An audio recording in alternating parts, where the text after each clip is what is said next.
Hello guys, welcome back to my channel Best Knowledge. Today is my topic nursing care plan for typhoid. तो आज का मेरा topic है typhoid. Typhoid की assignment आप लोग साथ में शेयर कर रही हूँ और जितने भी इसमें टॉपिक हैं सभी आप लोग साथ में शेयर करूँगी और साथ में इसकी इमेजेस भी आप लोग साथ शेयर करूँगी। वीडियो के एंड में आप लोगों के साथ में ये जो असाइनमेंट होगी इसकी जो इमेजेस होंगी वो भी शेयर कर दूँगी, जिसके अकॉर्डिंग आप अपने असाइनमेंट रेडी भी कर सकते हैं। तो लेट्स सी। जैसे कि आप इसमें देख पा रहे हैं बायो डाटा ऑफ पेशेंट। यहाँ पर पेशेंट का डाटा लिखना होगा जिसमें कि उसका नेम होगा, एज होगा, ठीक है, मतलब पूरा डिटेल लिखना है। जैसे कि इसमें नेम है और एज है, ये पेशेंट के बारे में ही होगा, ठीक है। और इसके बाद सेक्स यानी कि मेल है फीमेल है, उसकी एजुकेशन, पेशेंट की एजुकेशन क्या है। और इसके बाद नेक्स्ट आएगा इसमें कि वो मटेरियल स्टेटस क्या है, मैरिड है अनमैरिड है, वो आपको मेंशन करना पड़ेगा। देन इसके बाद ऑक्यूपेशन। ऑक्यूपेशन मतलब कि वो जॉब कर रहा है, स्टडी कर रहा है या कुछ भी नहीं कर रहा है, तो आपको यहाँ पर मेंशन करना पड़ेगा। अगर वो स्टूडेंट्स है, स्टडी कर रहा है तो स्टडी लिखना पड़ेगा। अगर जॉब कर रहा है तो जॉब का यहाँ पर नेम भी लिखना पड़ेगा। अगर कुछ भी नहीं कर रहा है तो वो भी आपको मेंशन करना पड़ेगा, राइट। इसे आपको बिल्कुल भी ब्लैंक नहीं छोड़ना है। इसके नेक्स्ट आएगा रिलीजन, हिंदू है, मुस्लिम है या सिख है, राइट। एड्रेस देना है, डायग्नोसिस है, डायग्नोस क्या है, उसका क्या डायग्नोसिस कर रहे हैं पेशेंट का, डायग्नोस टाइफाइड फीवर के ऊपर है। देन इसके बाद आ जाएगा डेट ऑफ एडमिशन, राइट।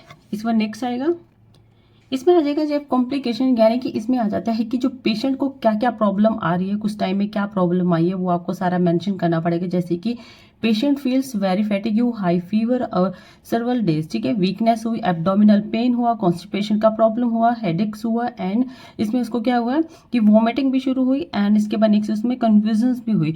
तो उसमें आपको पूरा डिटेल लिखना पड़ेगा, जो जो इसमें है इसके अकॉर्डिंग भी लिख सकते हैं। अगर और भी कुछ प्रॉब्लम है तो वो भी इसमें मेंशन कर सकते हैं। इसके बाद नेक्स्ट आएगा प्रेजेंट हिस्ट्री, यानी कि इसकी जो प्रेजेंट हिस्ट्री अभी की वो क्या क्या है तो वो आपको मेंशन करने पड़ेगा। जैसे इसमें patient admitted in the hospital with some complications of pain in abdominal, जो पेशेंट है वो एडमिट हुआ है हॉस्पिटल में, कुछ टाइम से क्या वो कॉम्प्लिकेशन हो रहा है, उसके जो स्टमक है यानी कि जो एब्डोमिनल है उसमें पेन हुआ, वीकनेस हुई, फैटिग हेडेक हुआ, एंड तो इसमें आपको पूरा डेट स्वेटिंग, हेपेटाइट, कफिंग हुई या हेडेक हो, वो सब देना पड़ेगा। देन इसके बाद आ जाएगा उसकी past history and past medical history.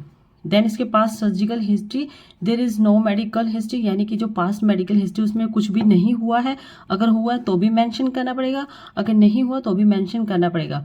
Past surgical history, there is no surgical history, यानी कि उसके पास्ट में भी कुछ भी नहीं है और जो उसमें सर्जिकल है उसमें भी नहीं और मेडिकल हिस्ट्री में भी कुछ भी नहीं। इसके बाद नेक्स्ट आएगा फैमिली हिस्ट्री। फैमिली हिस्ट्री यानी कि जो पेशेंट है उसकी जो फैमिली है उसकी पूरी डिटेल लिखनी पड़ेगी। जैसे कि इसमें सीरियल नंबर कितने मेंबर हैं वो सीरियल नंबर में शो होगा। देन इसके बाद नेम आएगा, नेम यानी कि जो पेशेंट के फैमिली में कौन कौन है उनके नेम, वाइफ या उसने खुद का नेम पेशेंट का, देन उसके जो चाइल्ड है उनके नेम आ जाएंगे, उनकी एज आ जाएगी और वो मेल है फीमेल है, एजुकेशन, ठीक है, हेल्थ स्टेटस यानी कि वो हेल्दी हैं या नहीं है उनके बारे में। देन इसके बाद आ जाएगा फैमिली ट्री, ये बनाना आपको जरूरी है। फैमिली ट्री इसमें यानी कि कौन कौन आएगा, फादर, मदर, उनकी एज आ जाएगी, मेल है फीमेल आ जाएगी। देन इसके बाद उसके ब्रदर है उसकी एज आ जाएगी, पेशेंट का जो मेल है फीमेल है उसकी एज आ जाएगी। इसके बाद आएगा फैमिली की, फैमिली की में मेल है फीमेल पेशेंट आएगा। इसका नेक्स्ट आ जाएगा, इसमें आ जाता है वाइटल साइन। वाइटल साइन क्या क्या हुआ है उसे तो वो सब बताना है। जैसे कि इसमें सीरियल नंबर है, जैसे वाइटल साइन में उसे टेम्परेचर हुआ और पल्स उसकी कितनी थी, रेस्पिरेशन कितनी थी और उसका बीपी कितना है, नॉर्मल वैल्यू कितनी रहेगी टेम्परेचर की वो आपको बताना है, पेशेंट की वैल्यू कितनी है वो आपको बताना है, और इसमें पल्स का आपको बताना है। जैसे इसमें देर के 72/80 बीट पर मिनट्स के हिसाब से बताना आपको कितनी उसकी मतलब हुई है और बीट कितनी हुई है कितनी नहीं हुई है वो सब आपको मेंशन करना पड़ेगा। रेस्पिरेशन बताना पड़ेगा, बीपी बताना पड़ेगा। इसके बाद आ जाएगा मेडिकेशन, मेडिकेशन में कौन कौन सी मेडिसिन ले वो सब देना बताना होगा। जैसे कि सीरियल नंबर में कितनी मेडिसिन चल रही है वो सब आपको शो करना पड़ेगा। ड्रग्स का नेम यानी कि मेडिसिन का नेम देना पड़ेगा। डोज कितने ml दी जा रही है वो बताना पड़ेगा। रूट क्या है, ओरली दी जा रही है या IM के थ्रू दी जा रही है, IU की IM के थ्रू दी जा रही है, वो सब आपको बताना पड़ेगा। इसके बाद एक्शन क्या है, एक्शन में आपको बताना पड़ेगा, ठीक है। जैसे इसमें रिड्यूस फीवर, एंजाइटी हुई या फिर आपको पेन किलर उसको दी गई, एंटीबायोटिक टू रिड्यूस इन्फेक्शन की वजह से ये मेडिसिन दी गई, वो सब आपको मेंशन करना पड़ेगा। इसके बाद नेक्स्ट आएगा, इसमें आ जाएगा नर्सिंग केयर प्लान। ये आपको बनाना जरूरी है, नर्सिंग केयर प्लान। इसके बगैर आपकी असाइनमेंट बिल्कुल भी कंप्लीट नहीं मानी जाती। तो इसमें आएगा असाइनमेंट, सब्जेक्टिव डाटा आ जाएगा। सब्जेक्टिव डाटा में आपको ये देना है कि उसको फीवर हुआ, एब्डोमिनल जो पेन था वो क्या था, कंडीशन कैसी है, वो सब बताना है। ऑब्जेक्टिव डाटा में आ जाता है इसके, ये सब्जेक्टिव डाटा है, ये ऑब्जेक्टिव डाटा है।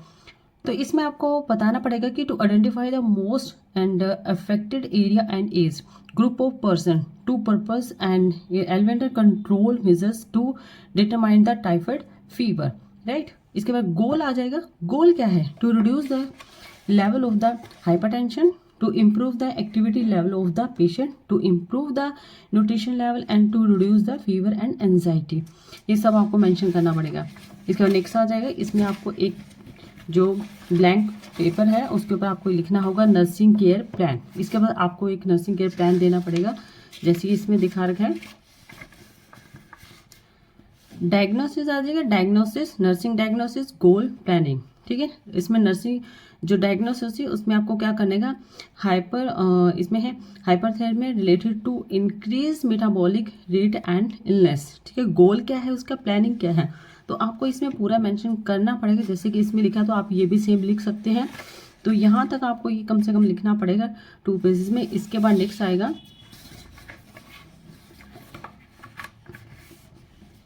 तो इसमें आ जाएगा इम्प्लीमेंटेशन इवेल्युएशंस। इम्प्लीमेंटेशन में भी आपको लिखना पड़ेगा और इसमें आपको कंप्लीट लिखना पड़ेगा, 5 से 6 लाइनें लिखनी पड़ेगी। जैसे provide the end comfortable positions of the patient, जो पेशेंट है उसे अच्छे से कंफर्टेबल प्रोवाइड किया गया है और उसको मतलब पोजीशन भी अच्छे तरीके से प्रोवाइड की गई है, और semi Fowler position given to the patient, ठीक है। और इसके बाद नेक्स्ट आ जाएगा, इसमें दिया गया है नर्सिंग डायग्नोसिस गोल प्लानिंग। कम से कम 3 पेजेस का होना चाहिए आपका, ये जो मैंने अभी पीछे बताया आपको।